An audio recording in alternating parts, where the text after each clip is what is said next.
అందరికీ ప్రభు పేరిట నా వందనం తెలియజేస్తున్నాం. చక్కని పాటలు పడుకొని దేవుని నామాన్ని మహిమపరుచుకుందాం. ఎంత మంచి దేవుడు అయ్యా. సాంగ్ పడుకున్నాం. ఎంత మంచి దేవుడవేసయ్యా, ఎంత మంచి దేవుడవేసయ్యా, చింతలన్నీ తీరేనయ్యా నిన్ను చేరగా. ఎంత మంచి దేవుడవేసయ్యా, మా చింతలన్నీ తీరేనయ్యా నిన్ను చేరగా. ఎంత మంచి దేవుడవేసయ్యా, ఎంత మంచి దేవుడవేసయ్యా,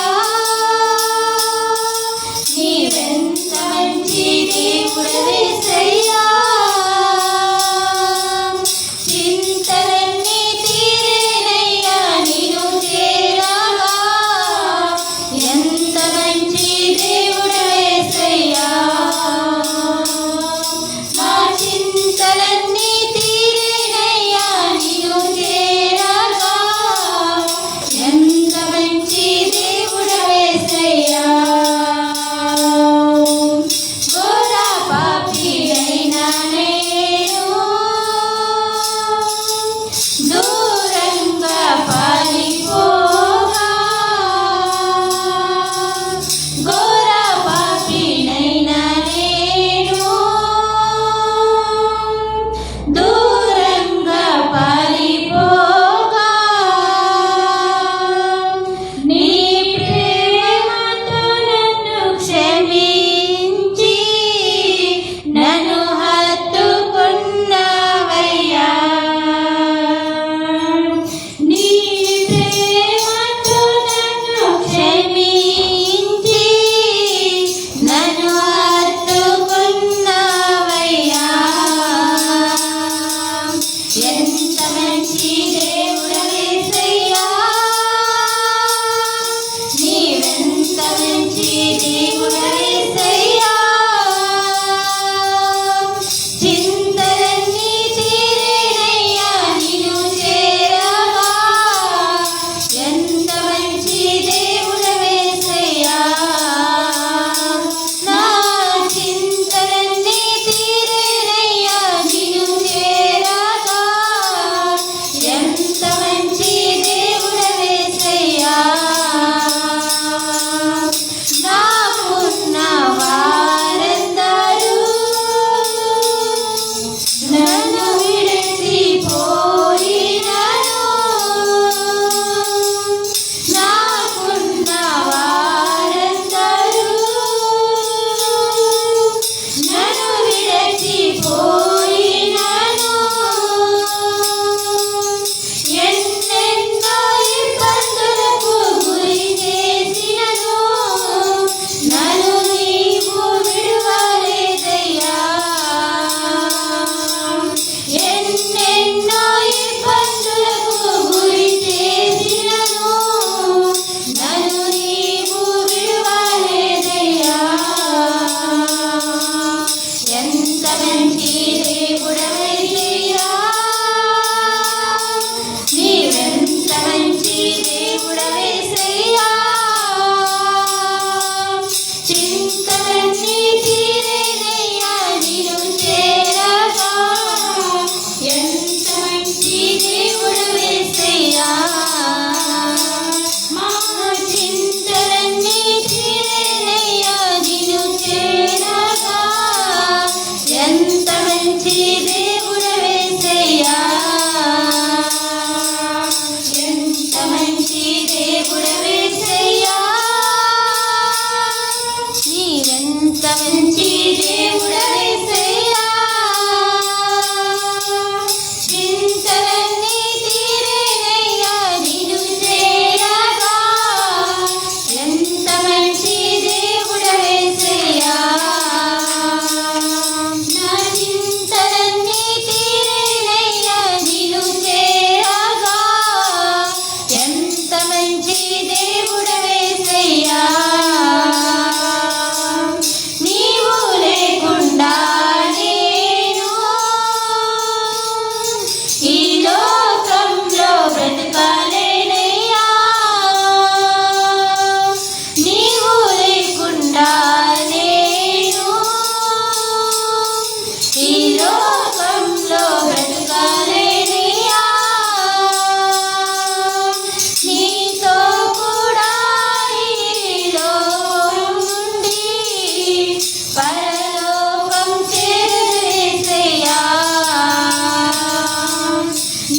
ఎన్ని తలచినా ఏది అడిగినా పట్టుకుంటాను.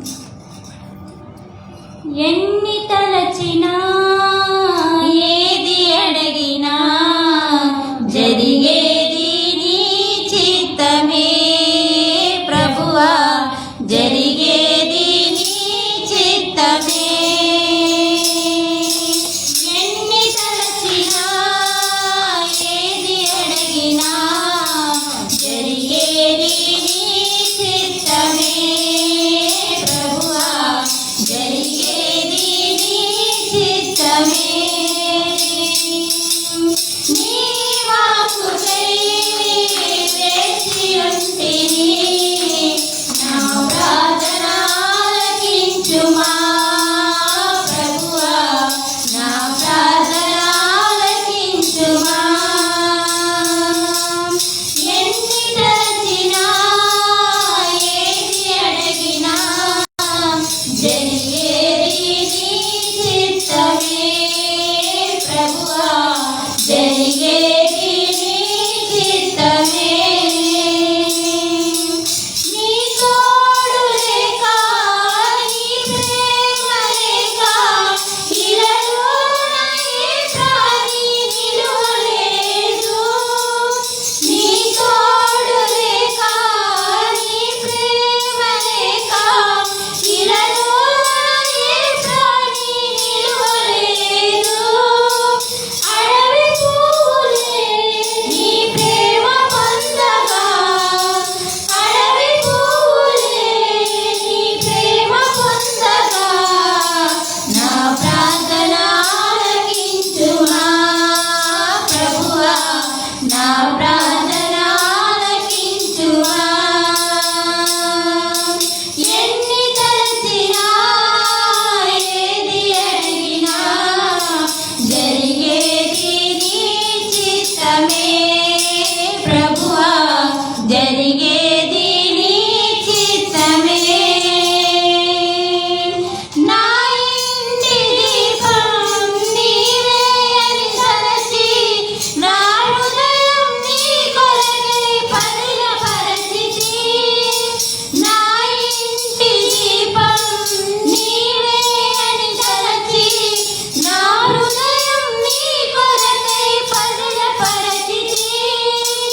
ఆరిపోయినా నా వెలుగు దీపము, ఆరిపోయినా నా వెలుగు దీపము, వెలిగించుము నీ ప్రేమతో ప్రభువా, వెలిగించుము నీ ప్రేమతో. ఎన్ని తలచినా ఏది అడిగినా జరిగేది నీ చిత్తమే ప్రభువా, జరిగేది నీ చిత్తమే. ఆపదలు నన్ను వెన్నంటి ఉన్నా, నా కాపరి నీవై నన్నాదుకొంటివి. ఆపదలు నన్ను వెన్నంటి ఉన్నా, నా కాపరి నీవై నన్నాదుకొంటివి. లోకమంతయు నన్ను విడిచినా, లోకమంతయు నన్ను విడిచినా, నీ నుండి వేరు చేయవు ప్రభువా, నీ నుండి వేరు చేయవు. ఎన్ని తలచినా ఏదాగమే నా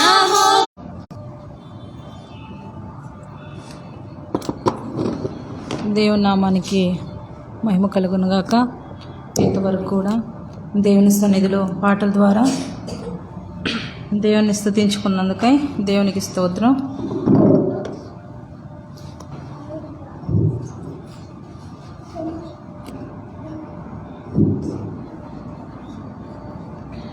దేవుని సన్నిధిలో దేవుని యొక్క పరిశుద్ధమైనటువంటి లేఖన మాటలను మనం దేవుని సన్నిధిలో ధ్యానించుకుందాం. ఆయన యొక్క మాటలు మనము శ్రద్ధగా వినొచ్చు.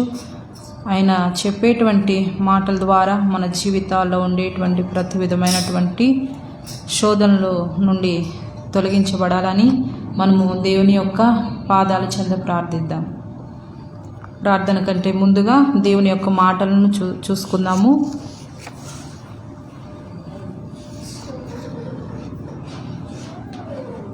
సామెతలు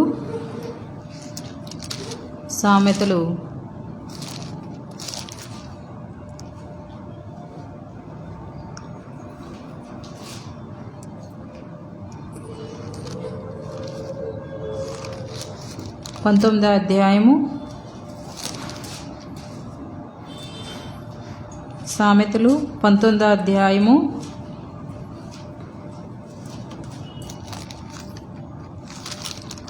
అందరం కూడా కలిసి చదువుకుందాం. సామెతలు 19వ అధ్యాయము 13వ వచనము 14వ వచనం రెండు కలిపి మనం చదువుకుందాము. 13, 14 వచనాలు చదువుకుందాం. సామెతలు 19వ అధ్యాయము 13వ వచనము 14వ వచనం కూడా చదువుకుందాం. బుద్ధిహీనుడగు కుమారుడు తన తండ్రికి చేటు తెచ్చును, భార్య తోడిపోరు ఎడతెక్క పడుచుండు బిందువులతో సమానము. గృహమును విత్తమును పితరులిచ్చిన స్వాస్థ్యము, సుబుద్ధిగల భార్య యెహోవా యొక్క దానము. ఆమేన్. దేవుని సన్నిధిలో ప్రార్థన చేసుకొని ముందుకు వెళదాం. స్తోత్రం రాజా మహాగణుడ పరిశుద్ధుడ ప్రేమ కలిగిన ఆయన, నీ సన్నిధిలో దేవా నా తండ్రి ప్రభా నీవు చూపినటువంటి కృపకై వందనాలు.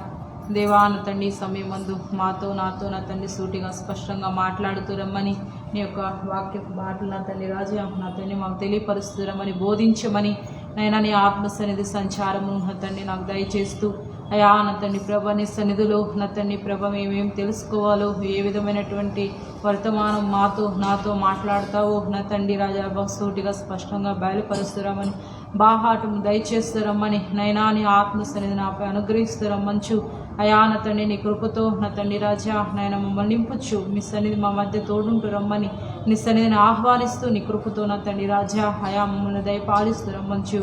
ఈ యొక్క నా తండ్రి ప్రభా నాయన పరిశుద్ధమైనటువంటి మాటలు నా తండ్రి మాతో వినుచుండేటువంటి అయా నా తండ్రి చూస్తున్నటువంటి లైవ్లో నా తండ్రి ప్రభ ప్రతి ఒక్కరూ కూడా నీ యొక్క పరిశుద్ధమైన మాటలు తెలుసుకొని అనేకులకు నా తండ్రి ప్రభా నా తండ్రి బయలుపరుస్తూ రమ్మంచు. ఏసే అతి పరిశుద్ధమైన పెట్టడి వేడుకుంటున్నాను తండ్రి, ఆమేన్. దేవుని సన్నిధిలో ఈ యొక్క శుక్రవారము పరిశుద్ధమైనటువంటి మాటలు మనము తెలుసుకోవడానికి రీతిగా దేవుని యొక్క సన్నిధికి సియోను ఆలయంలోనికి మనం చేరి ఉన్నాం. కాబట్టి ఈ దినమందు ఏమి ఆ యొక్క అంశం అంటే జ్ఞానం కలిగినటువంటి స్త్రీ, జ్ఞానము లేనటువంటి స్త్రీ అన్నమాట. అంటే దేవుని సన్నిధిలో జ్ఞానము ద్వారా ఏమవుతుందంట, ఇల్లు కట్టబడుతుంది. జ్ఞానం ద్వారా ఇల్లు పెరికివేయబడుతుంది. ఇల్లు అనగా మన యొక్క కుటుంబము, అదే రీతిగా గృహము, మన యొక్క బిడ్డలు, అదే విధముగా భర్త అయి ఉండేటువంటి దాన్ని ఏమంటారు, ఒక కుటుంబము, అదే విధముగా ఒక ఇల్లు అని తెలియపరుస్తాం అన్నమాట. అదే రీతిగా ఈ యొక్క సామెతలు 19:13 వచనంలో కనుక చూసుకున్నట్లయితే భార్య తోడి పోరంట. కింద వచ్చినవులమ్మా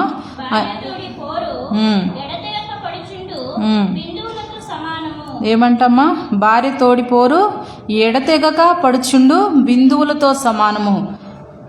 బిందువు అంటే ఒక కొళాయిలో ఏ విధముగా అయితే ట్యాప్ నీట్గా సరిగా ఆఫ్ చేయకపోతే మనము నైట్లలో కనుక మీరు ఆ సౌండ్ వింటే ఎట్లా ఉంటుందమ్మా, టక టక టక ఆ బిందువులు పడుతూనే ఉంటాయి. అవును కదా, అబ్జర్వ్ చేశారు ఎప్పుడైనా? అవి పడుతూ ఉండే కొద్దీ మనకి ఎలా అనిపిస్తుంది? నిద్ర వస్తుందా? రాదు కదా. ఎలా ఉంటుంది? చాలా చిరాకుగా అనిపిస్తుంది. అవును కదా. ఇప్పుడు భార్యతో కూడా పోరంట ఎలా ఉందంట, ఎలా ఉందంట? నేను చెప్పట్లేదు, దేవుని యొక్క మాటలు బయలుపరుస్తున్నాయి. అంటే ఏమంటున్నాడు? ఈ యొక్క భార్యతోడి పోరు ఎడతెగక పడుచుండు బిందువులతో సమానము. మనము కనుక చూసుకున్నట్లయితే భార్య ఏం చేస్తుందంట? ఏదైనా గొడవ కానీ ఏదైనా వచ్చినప్పుడు పాపం భర్త ఇంట్లోకి వచ్చినా ఈ అనేక రీతులుగా ఏం చేస్తారు? భార్య అంత సణుగుతూనే ఉంటుంది. ఏం చేస్తుంది? పాపము విసిగిస్తానే ఉంటుంది. నువ్వు అలా అన్నావే, ఇలా అన్నావే అని ఏం చేస్తుందంట? ప్రతి క్షణము కూడా భర్తని వేధిస్తూ ఉంటుంది అన్నమాట.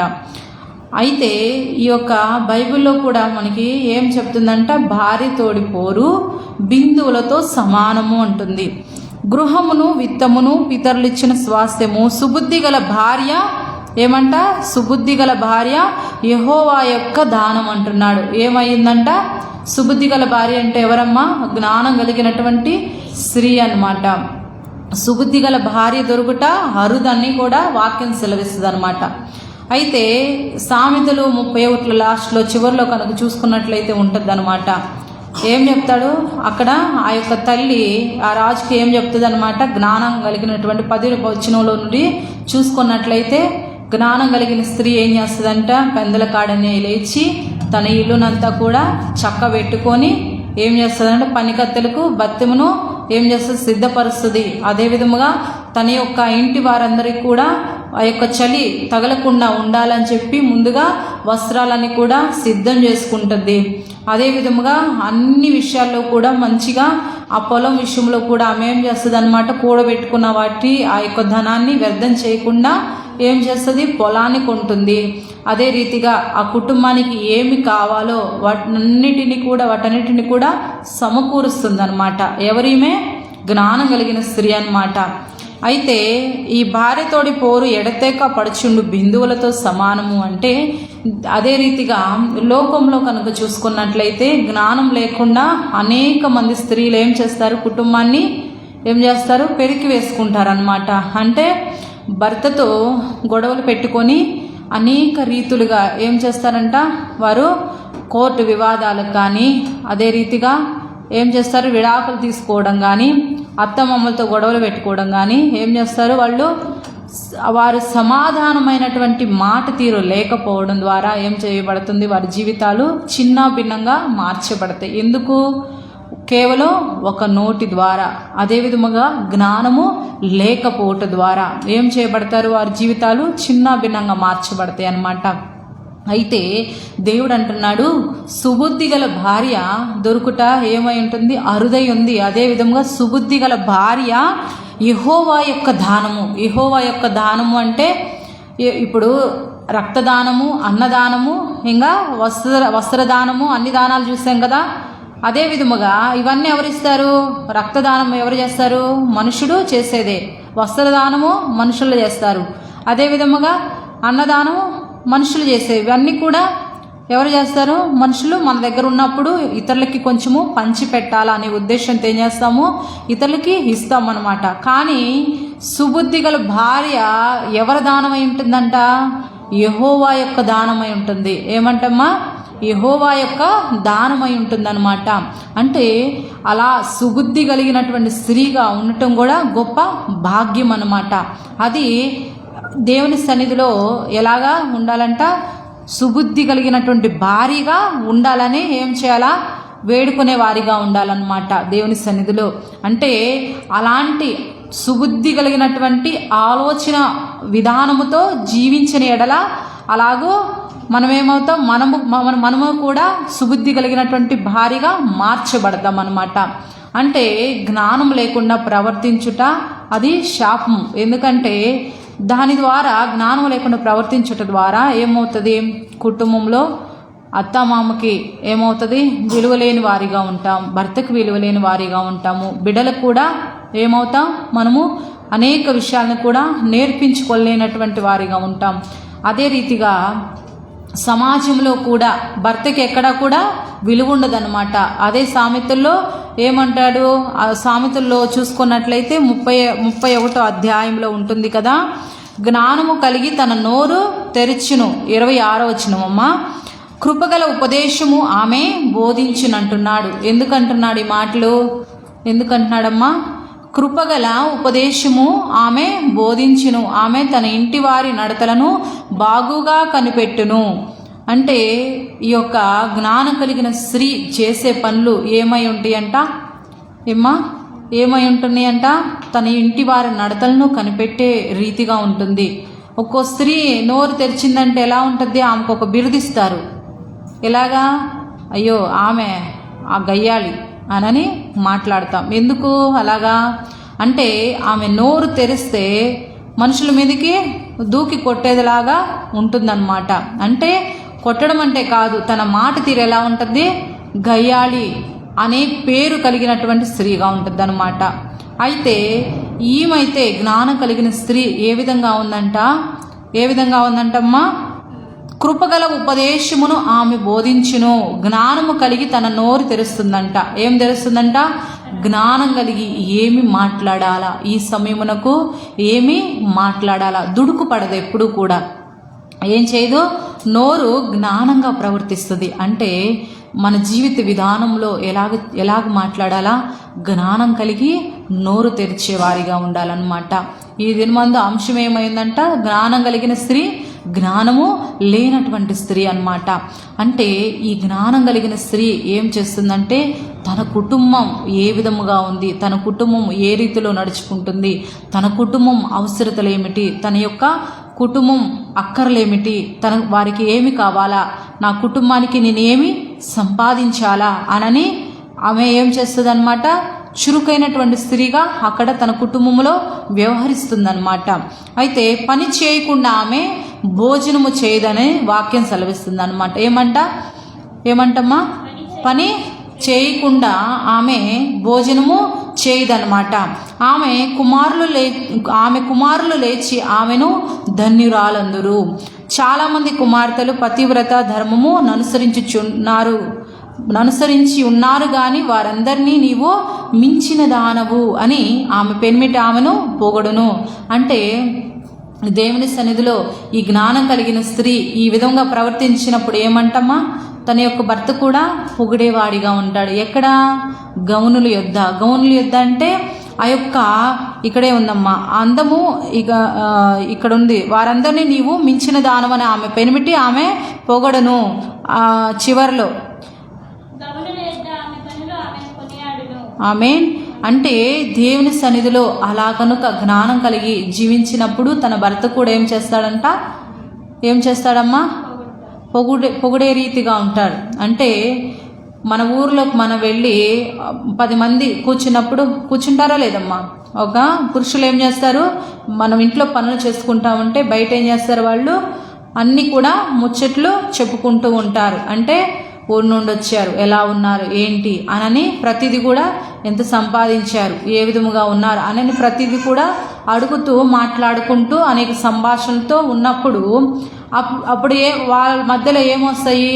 నీ భార్య అలాంటిది, నీ భార్య ఇలాంటిది అనని వాళ్ళు మాట్లాడుకుంటూ ఉంటారు. అలాంటప్పుడు ఆ భార్య గురించి తన భర్త ఏమని చెప్తాడు? స్త్రీలలో నీవు ప్రత్యేకత కలిగిన దానివి అనని పొగిడే రీతిగా తన భర్త ఆమె గురించి ఏం చెప్తున్నాడు? పొగిడే రీతిగా ఆమె చేసిన ప్రతి పనిని బట్టి అక్కడ పొగుడుతాడనమాట. అదే రీతిగా ఈ జ్ఞానం కలిగిన స్త్రీ యెహోవా యొక్క దానమై ఉన్నదన్నమాట. అదే విధముగా సామెతలు 23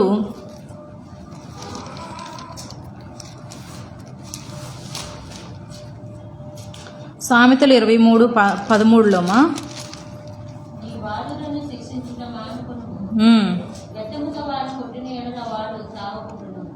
ఆమేన్. అదే విధముగా పాతాళమునకు పోకుండా వాని ఆత్మను నీవు తప్పించెదవు. ఏమంటమ్మా? ఈ జ్ఞానం కలిగిన స్త్రీ ఈ కుటుంబము ఏ విధంగా ఉంటుందంటమ్మా? ఏ విధంగా ఉంటుందంట? నీ బాలులను శిక్షించుట మానుకొనకుము అంటుంది. ఏమంట? నీ బాలులను శిక్షించకుండా ఏం చేయాలా? మానుకొనకుండా ఉండాలంట. మానుకోమంటున్నాడా దేవుడు? కాదు. అంటే సామెత చెప్తామన్నమాట, ముక్కై వంగనిదే మ్రానై వంగుతుందా అంటారు పెద్దలు. ఎందుకంటున్నారు అన్నమాట? బాల్యంలో ఉండగానే వారి నడతలను ఏం చేయాలా బాగుగా కనిపెట్టినప్పుడు వారి ప్రవర్తన ఏ విధముగా ఉన్నదో వాటన్నిటిని కూడా ఏం చేయాలా సరిచేసేవారిగా ఉండాలన్నమాట. వారి ఆలోచన విధానము మనకి తెలియపరుస్తుంది అనమాట. వారి జీవితంలో ఏ విధముగా ఉంటారని వారి ప్రవర్తన ఏం చేస్తుందంట మనకు బోధిస్తుంది అనమాట. అయితే ఈ జ్ఞానం కలిగిన స్త్రీ ఏం చేస్తుందంట తన బిడ్డల ప్రవర్తన బాగుగా కనిపెట్టినప్పుడు ఆ బాలుర్ని ఆ యొక్క బిడ్డల్ని ఏ శిక్షలోనికి ఏ విధముగా నడిపించాలో ఏం చేస్తుంది ఆమె తన యొక్క అంటే కక్షతో కొడతారా బిడ్డల్ని? ఎవరైనా కక్షతో కొడతారమ్మా? కొట్టరనమాట. అంటే ఒక్కొక్కరు అంటారు మీ ఇంటికి వస్తే తప్ప మేము మా బిడ్డల్ని కొట్టుకునేది మీరు చెప్పే మాటలకి, లేకపోతే మేము మా బిడ్డల్ని కొట్టమంటారు. ఎందుకు అట్లా అంటారు? ఎక్కడ శిక్ష ఉంటుందో అక్కడ ఏముంటుందమ్మా? ప్రేమ కూడా ఉంటుంది. మోసకరం కాదు కదా అది. మోసం చేసే ఆ మోసకరమైనటువంటి మాటలు ఏ విధంగా ఉంటాయి అన్నమాట? ప్రీతితో కూడినటువంటి మాటలు వారిని ఏం చేస్తాయి? మోసపూరితమైన దారిలోనికి నడిపించేవారిగా ఉంటారనమాట. అంటే మనము చిన్న బిడ్డలకు చెప్పేటువంటి మాటలు ఆ యొక్క శిక్ష ఆ బెత్తముతో వాడినటువంటి ఆ యొక్క దెబ్బలు ఏం చేస్తాయి? వారి ఆత్మను నశింప చేయకుండా ఉండే రీతిగా ఏం చేస్తాయి? రక్షించడానికే వారిని ఏం చేస్తాము? అనుక్షణము కూడా సరిదిద్దే వారిగా ఉంటాం. కొంతమంది అంటారు ఈ బిడ్డలతో ఏగడం నా వల్ల కాదు అని అంటారు. అంటే దేవుడు మనకు ఆ స్త్రీలకు అట్టి సామర్థ్యత ఇవ్వడం ద్వారా దేవుడు అంటే ఆ బరువు బాధ్యత మనము ఎంత మోయగలమో అంతే వాటన్నిటిని మన మీద పెడతాడనమాట. ఈ బరువు ఈ కుటుంబం ఈ వ్యవస్థను అంతటిని కూడా నడిపించి వలన సామర్థ్యత ఈమెకు ఉన్నది కాబట్టి అలాంటి వారిని మనకి ఇచ్చినప్పుడు వారిని ఏం చేస్తాం? మనము సరి చేసుకుంటూ వస్తామన్నమాట. ఈ జ్ఞానం కలిగిన స్త్రీ కూడా అలాగే చేసి ఉన్నదండి. దేవుని సన్నిధిలో ఆ యొక్క ప్రతి విషయంలో కూడా ఏం చేస్తుందన్నమాట? ఆ బిడ్డలు ఏ విధముగా ఉన్నారు, తన భర్త ఏ విధముగా ఉన్నాడు, తన ఇంటి పనివారు ఏ విధముగా ఉన్నారు అన్నీ కూడా సరిచేసే విధంగా ఉన్నదన్నమాట. తన బిడ్డల్ని అంటే తన యొక్క బిడ్డల ఆలోచన విధానాన్ని కూడా ఏం చేస్తుందన్నమాట? సరి చేసుకుంటుందన్నమాట. ఎక్కడ ఈ లోకంలో కనుక చూసుకున్నట్లయితే ఒక్కొక్కరు ఏం చేస్తున్నారు? ఈ లోకంలో తాగుడుకు బానిసైనటువంటి వారు, మత్తు పదార్థాలకి, డ్రగ్స్కి, అదే రీతిగా అనేకమైనటువంటి శరీర ఆశలకు లోనైనటువంటి వారు ఎంతోమంది ఉన్నారు. అయితే దేవుని సన్నిధిలో జ్ఞానం కలిగిన స్త్రీ ఏం చేస్తుందంటే ప్రభా నా బిడ్డలు నా కుటుంబాన్ని నీ కృపతో ప్రతి పాపము నుండి లోకంలో ఉండేటువంటి ప్రతి విధమైన దుష్కార్యములు పడిపోకుండానట్లును నా కుటుంబాన్ని లేవనెత్తవా అని ఏం చేస్తారు? మొర్ర పెట్టేవారిగా ఉంటారు. సామెతలు ఈ యొక్క బైబిల్ పరిశుద్ధమైన వాక్యాల్లో బోధిస్తుంది కదా. అనేకమైనటువంటి వీధుల్లో ఆ యొక్క బిడలు చంటి బారులు ప్రతి ఒక్కరూ కూడా హతమార్చక మునిపే ఏం చేయమంటదన్నమాట? దేవుని వాక్యం ఏమంటుందన్నమాట? ప్రలాపించమంటుందన్నమాట. జ్ఞానం కలిగిన స్త్రీ ఎవరంట? యెరూషలేము కుమార్తెల అని దేవుడి వాక్యము సెలవిస్తుంది కదా. అయితే ఆ యొక్క యెరూషలేము కుమార్తెలు చాలా చురుకైనటువంటి వారు అన్నమాట. దేవుని సన్నిధిలో క్రీస్తు రక్తముతో కడగబడినటువంటి మనము కూడా ఎలాగుండాలా? చురుకైనటువంటి స్త్రీలుగా మార్చబడాలన్నమాట. ఏదైనా కుటుంబంలో ఏదైనా వివాదము, చిన్న సమస్యలు వచ్చినా కూడా ఏం చేయబడాలా? జ్ఞానంగా ప్రవర్తించే వారిగా ఉండాలన్నమాట. ఇప్పుడు నేను ఏం మాట్లాడితే ఏమి వస్తుంది అనేటువంటి ఆలోచన ఒక చిన్న ఆలోచన ఏం చేస్తుంది అనమాట? జ్ఞానంగా నడుచుకునే విధంగా జీవిస్తారనమాట. జ్ఞానం లేకుండా నువ్వెంత అంటే నేనెంత అన్నప్పుడు లోకంలో చూస్తూ ఉంటాం. అనేక రీతులుగా న్యూస్ పేపర్లో ఏమవుతాయమ్మా? అనేక హత్యలు అనేక రీతులుగా ఏం చేయబడతారు? తన భర్త తన యొక్క భార్యను అనేక లోకంలో ఉండేటువంటి కార్యాల్లో జీవిస్తూ ఉన్నప్పుడు ఆమె అనేక రీతులుగా ఫ్రిడ్జ్లో పెట్టి ముక్కలుగా ఏం చేస్తాడు? రోజు ఆ కుక్కలకు వేయడము, అట్లా వండి అట్లా చేసే రీతులుగా ఉంటుందన్నమాట. అంటే ఎందుకు ఈ మాటలు చెప్తున్నామంటే జ్ఞానం కలిగి జీవించే స్త్రీగా ఉండాలన్నమాట. వివాదానికి వివాదము సమాధానము కాదనమాట. వివాదానికి వివాదము సమాధానమమ్మా కాదనమాట. అయితే దేవుని సన్నిధిలో తన భర్త ఏ విధముగా అయితే ఒక చిన్న విషయాల్లో వివాదం మనతో ఆడినప్పుడు మనం ఏం చేయాలా? మౌనం కలిగినటువంటి వారిగా ఉండాలి. భర్త కూడా అదే విధముగా ఏం చేస్తాడు, కొన్ని విషయాల్లో వారు అరిచినా కానీ మనం మౌనంగా ఉన్నప్పుడు ఏమవుతాము, కుటుంబం అనేది కట్టబడుతుంది అనమాట. అదే రీతిగా వారెంత మనమెంత అని ఇద్దరు కూడా చేసుకుంటే ఏమవుతాయి అన్నమాట, చిన్న భిన్నం అవుతాయి అన్నమాట. అదే అంటాడు కదా, దేవుని వాక్యం సెలవిస్తుంది, సాతాను ఏమంట, గర్జించు సింహం వలె ఎవరు మృంగుదుమా అని కిటికీలెక్కుచు అనేక రీతులుగా రక్షించబడినటువంటి వారి సైతము కూడా నశింప చేయాలని ఏం చేస్తాడమ్మా, వారిని అనేక రీతులుగా తిరుగుచూ ఉంటాడనమాట. కుటుంబాల్లో అనేక రీతులుగా ఏం చేస్తాడు, వివాదాలతో బిడ్డల ద్వారా, భర్త ద్వారా, భార్య ద్వారా, అత్తమామ ద్వారా, అదే రీతిగా సమాజం ద్వారా అనేక రీతులుగా శోధనలు తెచ్చినప్పుడు జ్ఞానం కలిగి ఎరిగే వారిగా ఉండాలన్నమాట. అదే రీతిగా ఈ స్త్రీ కూడా ఏం చేస్తుంది, జ్ఞానం కలిగి ఆమె ప్రవర్తిస్తుంది అనమాట. ఇక్కడ ఏమంటున్నాడు 23:13లో, నీ బాలులను శిక్షించుట మానుకొనుకుము, బెత్తముతో వాణ్ణి కొట్టిన ఎడల వాడు చావుకుండుట, బెత్తముతో వాణ్ణి కొట్టిన ఎడల పాతాళమునకు పోకుండా వాని ఆత్మను నీవు తప్పించెదవు. అంటే ఇక్కడ ఈ యొక్క స్త్రీ ఏం చేస్తుందంట, తన బిడ్డ ప్రవర్తన ఏ విధంగా ఉందో, లోకంలో ఆ యొక్క బిడ్డల ప్రవర్తన ఏ విధంగా ఉందో వాటన్నిటిని కూడా ఏం చేస్తుంది, సరి చేసుకుంటుంది అనమాట. ఏం చేస్తుందమ్మా, సరి చేసుకునే రీతిగా ఉంటుంది. ఒక్కొక్కరు ఏం చేస్తారు, కొట్టరనమాట. వారి మీద కక్ష అని కాదు, అంటే జ్ఞానంగా ఆ బిడ్డలను ఈ చిన్నది ఏదైనా చేసినప్పుడు, తప్పు చేసినప్పుడు దాన్ని గద్దించినప్పుడు ఒక్కొక్కరు గద్దింపు ద్వారా వింటారు, ఒక్కొక్కరు కొట్టడం ద్వారా వింటారు, ఒక్కొక్కరు ఏం చేస్తారమ్మా, వారు ఎంత చెప్పినా వినేవారిగా ఉండరు అనమాట. అంటే ప్రతి విషయంలో కూడా ఆ బిడ్డల పట్ల జ్ఞానంగా ప్రవర్తించాలన్నమాట. అట్టే రీతిగా ఈ యొక్క స్త్రీ ఏం చేస్తుందన్నమాట, తన బిడ్డలకు ఏ విధముగా నడిపించాలి, వారి కుటుంబాన్ని ఏ విధముగా వారిని సరి చేసుకోవాలో ఆ యొక్క బెత్తముతో ఏం చేస్తుంది, సరి చేసేవారిగా ఉంటారనమాట. అయితే బెత్తముతో కొట్టకుండా ఉండుట మానుకొనకుండా ఉండాలా అంటున్నాడు. ఏమంటున్నాడు, మానుకోమని కాదు, మానకుండా ఉండాలా అంటున్నాడు. అదే విధముగా సామెతలు 24:3లో కూడా ఉంటుంది అన్నమాట. జ్ఞానము వల్ల ఇల్లు కట్టబడను, వివేచన వల్ల అది స్థిరపరచబడను.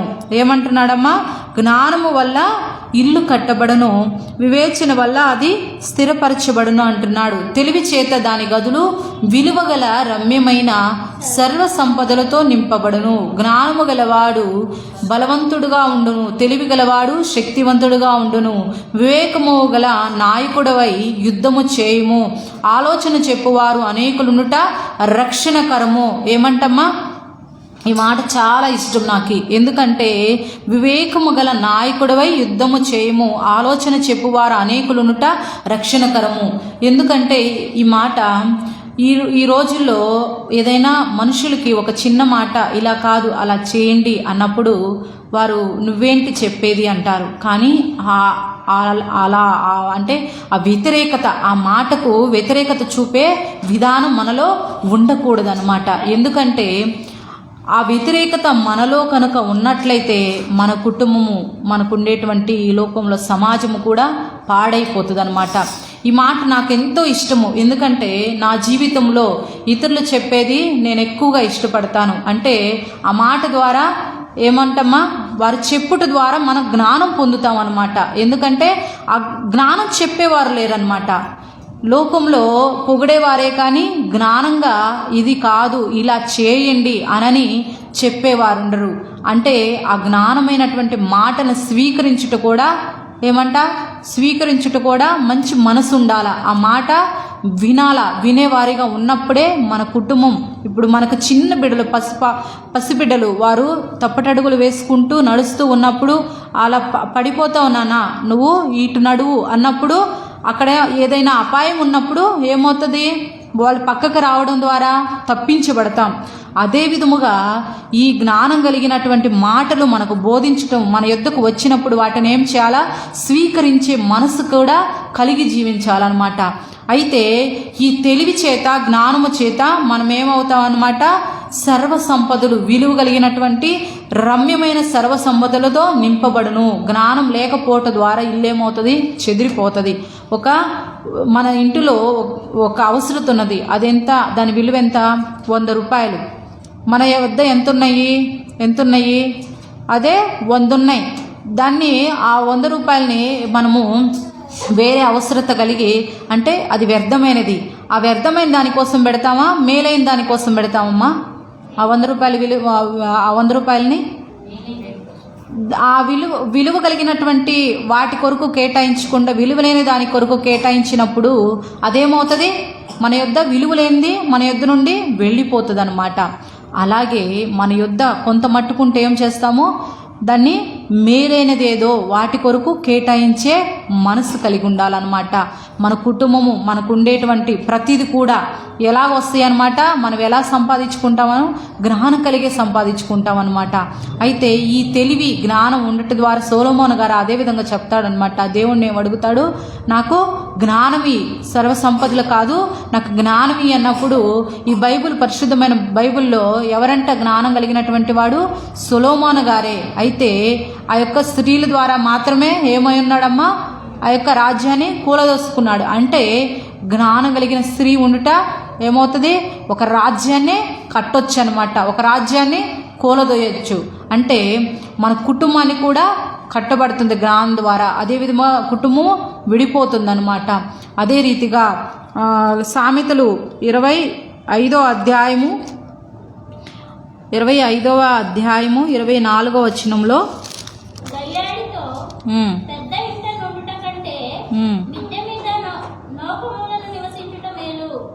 గయ్యాళితో పెద్ద ఇంట నుండి కంటే మిద్దె మీద ఒక మూలన నివసించుట మేలు. అంటే ఎందుకంటున్నాడమ్మా ఈ మాట? ఎందుకంటున్నాడు? గయ్యాళితో ఎవరైనా మరి వివాదానికి మనం వెళ్ళగలమా? వెళ్ళలేం. తన భర్త ఏం చేస్తాడు? తన భార్య అనేక రీతులుగా అతన్ని ఇబ్బంది పెడుతూ ఉన్నప్పుడు ఏమంటున్నాడు? వాక్యమే సెలవిస్తుంది, నేను కాదు. గయ్యాళితో పెద్ద ఇంట నుండుట కంటే మిద్దె మీద ఒక మూలన నివసించుట మేలు అంటున్నాడు. ఎందుకంటే ఈ గయ్యాళి కలిగినటువంటి స్త్రీ ఏం చేస్తుందంట? తన భర్తని అపహేళన చేసేటువంటి రీతిగా ఉంటుంది. అదే రీతిగా తన కుటుంబాన్ని కూడా పాడు చేసుకునే రీతిగా ఉంటుంది అన్నమాట. అలాంటి స్త్రీతో మనం మాట్లాడేదానికంటే మౌనంగా వెళ్ళి కూర్చొనట మేలు, ఒక మూలన కూర్చోటం మేలు అంటున్నాడు. అంటే అలాంటి గయ్యాళితో మనం మాట్లాడకుండా మౌనంగా ఉండేదే బెటర్ అన్నమాట. లోకంలో ఉండేటువంటి వారు అనేకులు ఉన్నారనమాట. అవును కదా, మనలో లేరులేండి. ఎందుకంటే దేవుని భయభక్తులు కలిగినటువంటి వారు, ఒక మాట కాకపోతే ఒక మాట అయినా వినేటువంటి వారు అన్నమాట. ఉంటేనే అలా వింటూ ఉన్నాం కాబట్టి ఈ దినమంది ఇక్కడ వచ్చి కూర్చున్నాం. లేకపోతే మనం కూడా ఎక్కడ లోకంలో కలిసిపోయి ఉండేటువంటి వారు అన్నమాట. అయితే ఈ గయ్యాళి ఏం చేస్తుంది అన్నమాట? తన భర్తనే అనేక రీతులుగా క్షోభకు గురి చేసేటువంటి రీతిగా ఉంటుంది. అంటే ఆ యొక్క మనసును కూడా నొప్పించే రీతిగా ఉంటుంది అన్నమాట.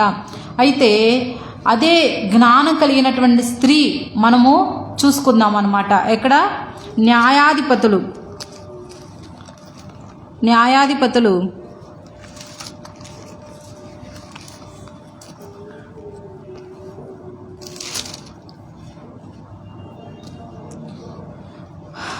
9వ అధ్యాయము, న్యాయాధిపతులు 9వ అధ్యాయము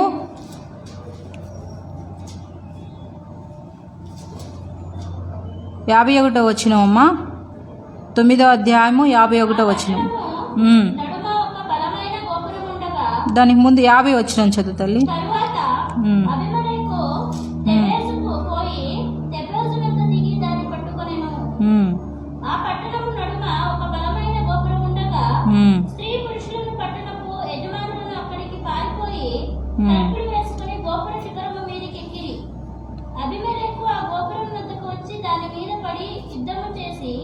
అగ్ని చేత దాని కాచుడుకు గోపుర ద్వారము వద్దకు రాగా ఒక స్త్రీ అభిమలేకు తల మీద తిరుగటి మీది రాతిని పడవేసినందున అతని కపాలము పగిలెను. ఆమేన్. ఇక్కడ ఈ న్యాయాధిపతుల్లో కనుక చూసుకున్నట్లయితే దగ్గర 3000 సంవత్సరాలు అక్కడ ఇశ్రాయేలు ప్రజలు పడినటువంటి బాధలు అక్కడంతా కూడా మనము చూస్తూ ఉంటాం అన్నమాట. ఈ అధ్యాయాన్ని కనుకంతా చూసుకున్నట్లయితే ఇక్కడ తెబేసు స్త్రీ అన్నమాట. ఏమంటమ్మా? తెబేసు స్త్రీ అన్నమాట. అంటే అది ఏంటంట? ఒక పట్టణం. ఏమంటమ్మా? ఒక పట్టణం. ఆ తరువాత 50 వచనం, తరువాత అబీమెలెకు తెబేసుకు పోయి తెబేసునొద్ద దిగి దాన్ని పట్టుకొనెను. ఆ పట్టణము నడుమ ఏంటమ్మా ఆ పట్టణము నడుమ ఒక బలమైన గోపురముండగా స్త్రీ పురుషులు పట్టణపు యజమానులను అక్కడికి పారిపోయి తలుపులు వేసుకొని గోపుర శిఖరం మీదికెక్కిరి.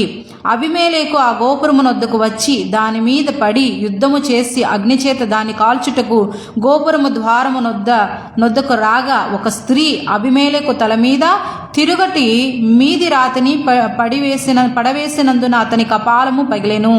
అప్పుడు అతడు తన ఆయుధములను మోయుబంటును త్వరగా పిలిచి, ఒక స్త్రీ అతని చంపెనని నన్ను గూర్చి ఎవరునూ అనుకొనకుండునట్లును నీ కత్తి దూసి నన్ను చంపుమని చెప్పగా ఆ బంటు అతన్ని పొడవగా అతడు చచ్చెను. అబీమెలెకు చనిపోయినని ఇశ్రాయేలు తెలుసుకొనినప్పుడు ఎవరి చోటికి వారు పోయిరి. అట్లా అబీమెలెకు తన 70 మంది సహోదరులను చంపుట వలన తన తండ్రికి చేసిన ద్రోహములను దేవుడు మరలా అతని మీదికి రప్పించెను. అంటే ఈ యొక్క న్యాయాధిపతుల్లో కనుక చూసుకున్నట్లయితే గిద్యోను మొదటిగా రాజు ఉంటాడనమాట. అయితే ఈ గిద్యోను దేవునికి ఇష్టమైనటువంటి వ్యక్తిగా ఉంటాడనమాట. అయితే ఈ యొక్క గిద్యోను పత్నులు పనివారు అంటారు కదమ్మా, అవునా కదా?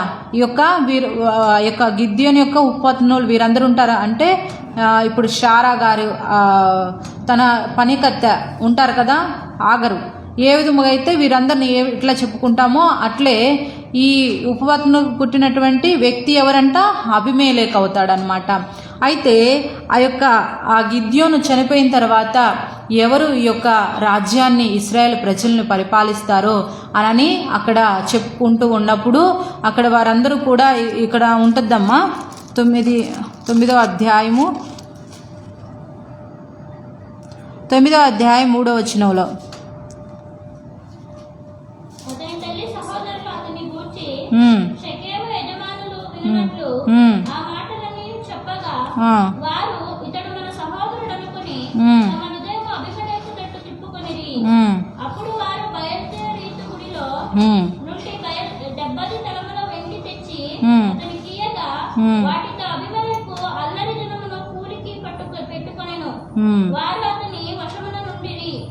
ఏమంటమ్మా ఈ యొక్క అబీమెలెకు ఏం చేస్తాడంటే అతన్ని రాజుగా, ఈ అధ్యాయాలన్నీ కూడా మీరు ధ్యానించినట్లయితే మీరు చదువుకున్నట్లయితే మీకు అర్థమవుతాయి, ఇంకా బాగా స్పష్టంగా అర్థమవుతాయి.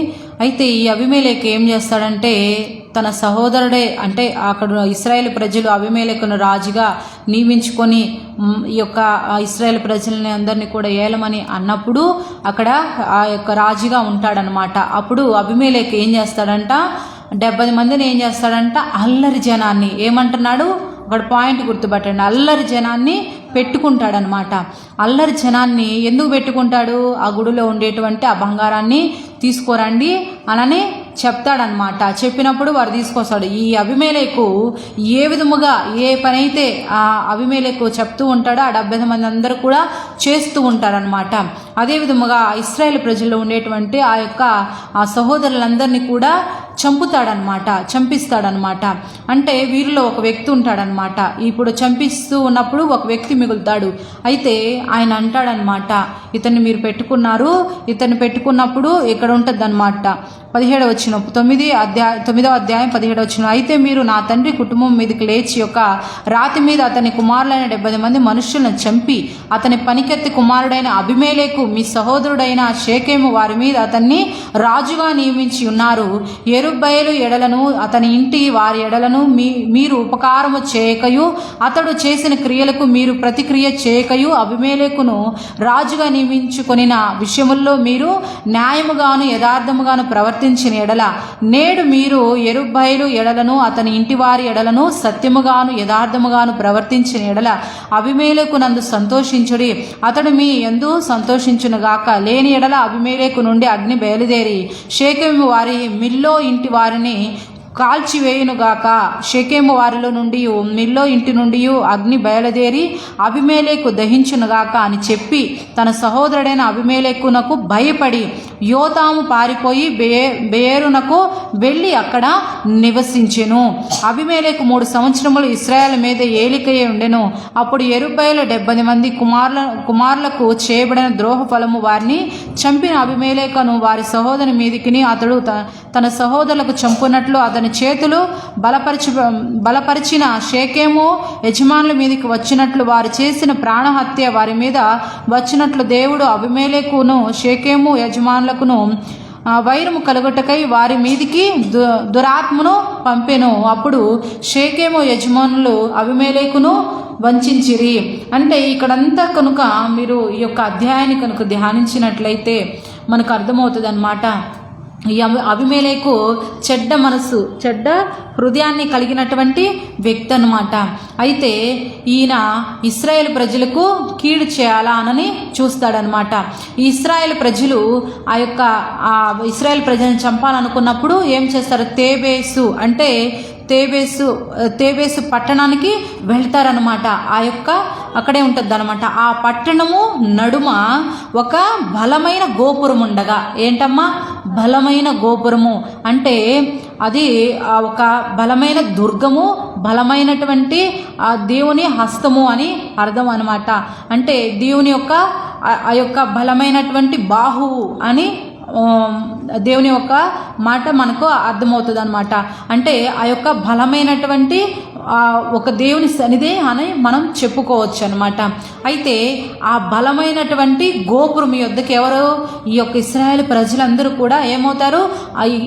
ఎందుకంటే ఆ ఇశ్రాయేలు ప్రజల్ని చంపించాలా అని అబీమెలెకు అనుకున్నప్పుడు, ఆ యొక్క రాజు అనుకున్నప్పుడు వీరందరూ ఎక్కడికి వెళ్తారమ్మా? ఆ యొక్క తేబేసు పట్టణానికి వెళ్ళి ఆ పట్టణము నడుమ ఒక గోపురం ఉంటే ఏం చేస్తారో ఆ గోపురానికి శిఖరాన్ని ఎక్కుతారనమాట. ఎందుకు? అతను చంపుతున్నాడు కాబట్టి ఆ జనులందరికీ కూడా భయపడి ఏం చేస్తారు? శిఖరము పైకి ఎక్కుతారనమాట. ఆ రోజుల్లో కనుక చూసుకున్నట్లయితే వరదలు కానీ లేకపోతే అనేకమైనటువంటి తుఫాన్లు వచ్చినప్పుడు ఏదైతే ఒక రైస్ మిల్ కానీ, మీకు ఎలా చెప్పాలంటే ఒక పెద్దది ఒక గుడారం లాగా ఒక షెల్టర్ ఒక పెద్దగా ఉంటాయి అన్నమాట. అవి వాటన్నిటిలో ఏం చేస్తారు? ఒక స్కూళ్ళు కానీ ఎక్కడికి వెళ్తారు? పెద్దగా ఉంటాయి కాబట్టి ఇల్లు అన్ని వరదలు కానీ అలాంటివి వచ్చినప్పుడే ఎక్కడికి వెళ్తారు? కొంచెము గోడలన్నీ కూడా పడిపోకుండా ఉండేటువంటి స్థలానికి వెళ్తారనమాట. అలాగే వీళ్ళు కూడా ఎక్కడికి వెళ్ళారనమాట?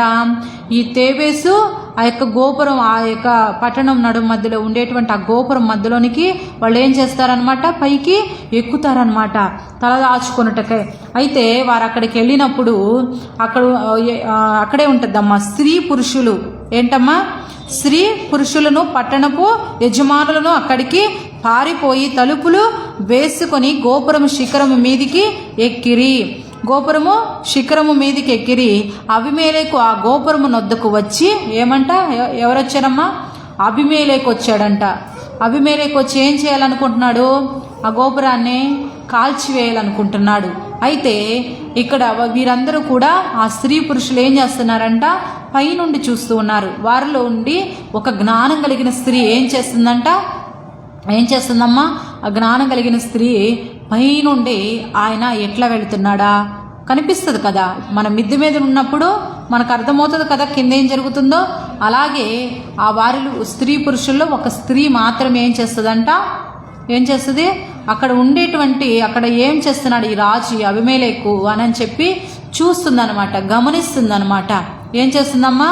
తన యొక్క ఇశ్రాయేలు ప్రజల్ని ఎక్కడ హతమార్చి చంపుతాడో, నిప్పిపెట్టి తగలబెడతాడో అని చెప్పి ఏం చేస్తుంది? అక్కడ వాటన్నిటి కూడా గమనించి అతని మీదకి ఏం చేస్తుందమ్మా? అక్కడే ఉంటుంది అనమాట. అబీమెలెకు ఆ గోపురము నొద్దకు వచ్చి దాని మీద పడి యుద్ధము చేసి అగ్ని చేత దాని కాల్చుటకు గోపురము ద్వారం నొద్దకు రాగా ఒక స్త్రీ అబీమెలెకు తల మీద తిరుగటి మీది రాతిని, అంటే తిరుగటి తెలుసు కదా మీకు? తిరగలు తెలుసు కదమ్మా? రాగులు ఇంకా అన్నీ జొన్నలు కూడా ఇస్తారమ్మా. అన్నీ కూడా అంటే పిండి ఏదైతే పిండి చేయబడుతుందో వాటన్నిటిని కూడా వాటిలో పోసి ఏం చేస్తారు, వాటన్నిటిని కూడా అంటే తిరగలంటే ఒక 2 చక్రాలాగా గానుల్లాగా ఏముంటాయి, ఒక అవి రౌండ్గా ఉంటాయి, పూర్తిగా రాయి అది. అవును కదమ్మా, రాయే కదా. అదేం చేయబడుతుంది, వాళ్ళు తిరగలి విసరడానికి ఆ యొక్క బ్యాళ్ళు కానీ అవన్నీ కూడా వాటిల్లో విసురుతారనమాట. అయితే అక్కడ ఉండటం చూసి ఆమె ఏం చేస్తుందంట, దాన్ని తీసుకొని ఆయన ఎక్కడెక్కడ తిరుగుతూ ఉన్నాడు కరెక్ట్గా గురి చూసి, ఎక్కడ శిఖరం గోపురం అంటే ఎంత హైట్ ఉంటుందో కదా, ఎంతో హైట్ ఉంటుంది. అయితే ఆ గోపురం మీద నుంచి ఏం చేస్తుంది, ఈమె ఆ తిరగటి రాతని ఏం చేస్తుంది, పై నుండి విసిరివేస్తుంది అనమాట. విసిరివేసినప్పుడు కరెక్ట్గా అతని తల మీద తగులుతుంది అనమాట. తగిలినప్పుడు అంతలా పెద్ద రాయి వేయగానే ఆ యొక్క తల ఏమవుతుంది, పగిలిపోతుంది అనమాట. పగిలిపోయి పడిపోతాడు. పడిపోయినప్పుడు ఆయన ఏమంటున్నాడు, నన్ను ఒక స్త్రీ చంపింది అని అనకూడదని ఆయన ఏం చేస్తున్నాడు, ఆయనలో ఉండే గర్వం ఇంకా చనిపోలేదు చూడండి. ఆయన ఏమంటున్నాడు, నన్ను ఒక స్త్రీ చంపింది అని అనకుండా వారి యొక్క జనంలో ఉండేటువంటి ఆ యొక్క బంట్రోతుని పిలిచి ఏం చెప్తాడు, నువ్వు నన్ను ఆ యొక్క ఈట తీసుకొని చంపివేయి, ఆ యొక్క స్త్రీ నన్ను చంపింది అని జనులు చెప్పుకోకుండా వీడు ఒక ఆడపిల్ల చేతిలో కొట్టించుకున్నాడ్రా, చంపబడ్డాడ్రా అని అనకుండా ఆ యొక్క అతన్ని పిలిచి ఏం చేస్తాడు, ఆ యొక్క కత్తితో చంపమంటాడు అనమాట. ఈట తీసుకొని అతను ఈటతో పొడుస్తాడనమాట. పొడిచినప్పుడు అతను చనిపోతాడనమాట. అక్కడ ఏమంటున్నాడు, అతని సహోదరులకు చేయుట ద్వారా అతని మీద ఏమవుతుంది, ఆ యొక్క ద్రోహము దేవుడు మరలా అతని మీదకి రప్పించును అంటున్నాడు. అంటే ఈ యొక్క సహోదరులకి ఇతను ఏ విధంగా ఉన్నాడంట, అబీమెలెకు ఏ విధంగా ఉంటాడు, ద్రోహ కార్యాలు చేసేవాడిగా ఉన్నాడు. కాబట్టి అబీమెలెకు మీదకి మరలా ఏమవుతుందంట, దేవుని యొక్క సన్నిధి అతని మీద ఆ యొక్క ఉగ్రతను తెచ్చుకునేవాడిగా ఉన్నాడనమాట. అయితే ఈ జ్ఞానం కలిగిన స్త్రీ ఏం చేసిందమ్మా, ఇశ్రాయేలు ప్రజలను కాపాడడానికి ఏం చేసింది, ఆమె అక్కడ జరిగేటువంటి సిచ్యువేషన్ని జ్ఞానంగా యోచించిందనమాట. అక్కడ ఉండేటువంటి పరిస్థితులన్నిటిని కూడా గమనించి ఆ శత్రువుని ఏం చేసింది, ఆ బండతో ఏం చేసింది, చంపివేసింది అనమాట. ఆ రాయి పడగానే అతని తల మీద ఆ తల పగిలిపోయింది. అయితే అక్కడ అంటాడు, షేకెము వారు చేసిన ద్రోహమంతటిని దేవుడు వారి తల మీదికి మరలా రాజేసెను. యెరుబ్బయలు కుమారుడైన యోతాము శాపం వారి మీదికి వచ్చును. అక్కడ ఉండేటువంటి సహోదరులందరిలో ఒకడు మాత్రం తప్పించుకుంటాడు. అతను దేవుని బిడ్డ కదా. అలాంటప్పుడు అతన్ని చంపడం న్యాయమమ్మ. అతన్ని ఏం చేస్తాడు, అతన్ని కూడా చంపాలని, అతన్ని పట్టుకోవాలని ఇచ్చేస్తారనమాట. అయినప్పటికీ అతను ఏం చేస్తాడు, తప్పించుకుంటాడనమాట. అతని యొక్క శాపం ఏమైంది, వీరికి ముప్పు తెచ్చే స్థితిలోనికి వీళ్ళు వెళ్ళిపోయారనమాట. ఎందుకంటే ఆ యొక్క సహోదరులను కూడా చంపటము మేలమ్మా కాదు కదా. ద్రోహ కార్యాలు చేయటం ద్వారా వారు ఏం చేయబడారు, వారి యొక్క ద్రోహం వారి మీదకి వచ్చి ఉన్నదనమాట. అయితే ఈ తేబేస్ యొక్క స్త్రీ ఏం చేసింది, జ్ఞానంగా ప్రవర్తించటం ద్వారా జ్ఞానంగా రాబోయేటువంటి ఉగ్రతను తప్పించబడేటువంటి రీతిగా చూస్తూ ఉన్నాం అన్నమాట. అయితే ఇశ్రాయేల్ ప్రజలు కూడా ఎలాగుంటారంటే, ఆ యొక్క పరిశుద్ధమైనటువంటి ఈ యొక్క మాటలన్నిటిలో మనం చదువుకున్నట్లయితే అర్థమవుతుంది. ఆ ఇశ్రాయేల్ ప్రజలు కష్టం రాగానే ఏం చేస్తారు, దేవా నన్ను క్షమించయ్యా, నేను ఈ పాపం చేశాను, ఆ పాపం చేశాను అని ఏం చేస్తారమ్మా, మొర్ర పెట్టుకుంటారు. దేవుడు ఆ ప్రార్థన ఏం చేస్తాడు, సరేలే క్షమించేయండి అని చెప్పి ఆ యొక్క క్షమాపణ మనకి ఇచ్చినప్పుడు మరలా ఏం చేస్తారు, మరలా యథావిధిగా చేస్తూ ఉంటారనమాట. అలాగే ఇశ్రాయేల్ ప్రజలు కూడా చేస్తూ వస్తూ ఉండేవారు. అయితే చివరికి గిద్యోను అయినా ఏం చేస్తాడనమాట, వారి మీద ఆ యొక్క రాజుగా ఉన్నప్పుడు మేలే చేశాడనమాట. వీరి యొక్క ఉపవర్తన ఆ యొక్క పనికత్తుల ద్వారా ఆ పుట్టినటువంటి కుమారుడు అబీమెలెకు అనమాట. అయితే అతను ఏం చేస్తాడనమాట, ఈ ప్రజలకు అతను మంచి చేస్తాడులే, మేలైన చేస్తాడులే అని అతను నియమించుకున్నప్పుడు ఆయన ఏం చేస్తాడు, వీరికి కీడు చేసేవారిగా ఉంటాడనమాట. అయితే ఈ జ్ఞానంగా ఏం చేస్తుంది స్త్రీ, ఏం చేస్తుందమ్మా, వాటన్నిటిని కూడా గమనించి ఆ శత్రువుని హతమారుస్తుంది. మరి ఒక స్త్రీ ఒక రాజును చంపడం అంటే సామాన్యమైన విషయము కాదు కదా. అతను ఇశ్రాయేల్ ప్రజలందరినీ కూడా చంపాలని, నిప్పుబెట్టాలని ఆ గోపురానికి ఏం చేస్తాడు, అటు ఇటు తిరుగుతూ ఏం చేస్తాడు, వాటిని గమనించి అక్కడ వారి మీద యుద్ధానికి వస్తాడనమాట. అయితే ఈ స్త్రీ మాత్రము జ్ఞానయోచితంగా ఆలోచన చేసి వాటిని ప్రజలందరినీ కూడా రక్షిస్తుంది అనమాట. మన కుటుంబంలో, మన జీవితంలో కూడా మనం ఏం చేయబడాలా, జ్ఞానంగా యోచించే వారిగా ఉండాలన్నమాట. మన కుటుంబానికి, మన బిడ్డలకు, మన భర్తకు, మనకు ఉండేటువంటి మన యొక్క సంఘానికి ఏం జరుగుతుందా వాటన్నిటిని కూడా ఏం చేయాలా, యోచించే వారిగా ఉండాలన్నమాట. ఆలోచన లేదే, ఒక సిద్ధపాటు లేనిదే మనకి ఏది కూడా మన యొద్దకు రాదు. ఏ యొక్క జ్ఞానమైన ఆలోచనలు రావన్నమాట. వాటి గురించి ఆలోచన చేసే జ్ఞానం మనలో ఉండాలా, వాటి గురించి అంటే ఆలోచన ఉండాలన్నమాట. ఆలోచన ద్వారా ఏం చేయబడతాము, మనకు ఇలా కాదు ఇలా చేయి అనే ఒక తలంపు దేవుడు అనుగ్రహిస్తాడనమాట.